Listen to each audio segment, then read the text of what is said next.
আসসালামু আলাইকুম। কেমন আছেন সবাই? আমি আরিফুল ইসলাম, উপসহকারী কৃষি কর্মকর্তা, সোনাগাজী ফেনী। নওয়াবপুর ইউনিয়নে নওয়াবপুর ব্লকের দায়িত্বে আছি। আমি আজকে এসেছি আমাদের যে খুব পরিচিত মুখ অ্যা আদা আদা চাষী বর্তমানে উনি বি এ স্ট্রং প্রদর্শনীর আদা চাষ করতেছেন ৫০ বস্তা জিও ব্যাগ দিয়ে। শাহ আলম, কেমন আছেন? আলহামদুলিল্লাহ ভাই বলুন।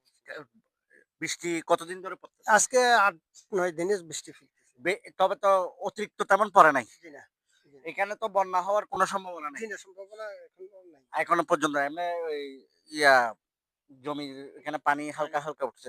আচ্ছা, আমি আজকে আপনার এখানে আদা প্রদর্শনী দেখতে আসলাম। দর্শক, এর আগে আমি একটা ভিডিও করছিলাম জি, শাহ আলম ভাইকে নিয়ে।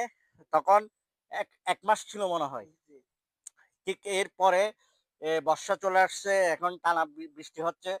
আমার উনাকে ১ম পরামর্শ হলো আপনার এখানে আদা গাছের গোড়ার মধ্যে গোড়া পচছে কিনা? জি না।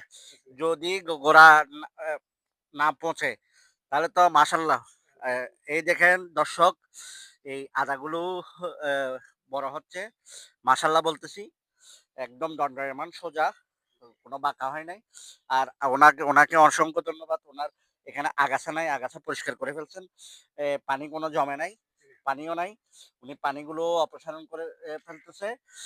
দর্শক, আপনাদেরকে বলতেছি, অ্যা বর্ষায় আদার গোড়া পচার সম্ভাবনা থাকে। এই সময় আপনারা এই কার্বন ডাইজিম গ্রুপের ছত্রনাশক দিবেন। আশা করি এই আদাগুলো গোড়া পচবে না এবং পরিপুষ্ট থাকবে।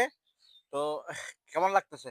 এই ইনশাআল্লাহ ৫০ বস্তা আলহামদুলিল্লাহ। আদা আমি আলহামদুলিল্লাহ আসলাম। ভালো আছি। জি, আপনি আলহামদুলিল্লাহ। আমাদের কৃষি অফিস সোনাগাজী খুবই ইনশাআল্লাহ খুশি। খুব খুশি ইনশাআল্লাহ। আমাদের উপজেলা কৃষি অফিস সোনাগাজী ওনাদেরকে যথেষ্ট সুন্দর একটা প্রদর্শনী বাস্তবায়নের জন্য সুযোগ করে দিছেন।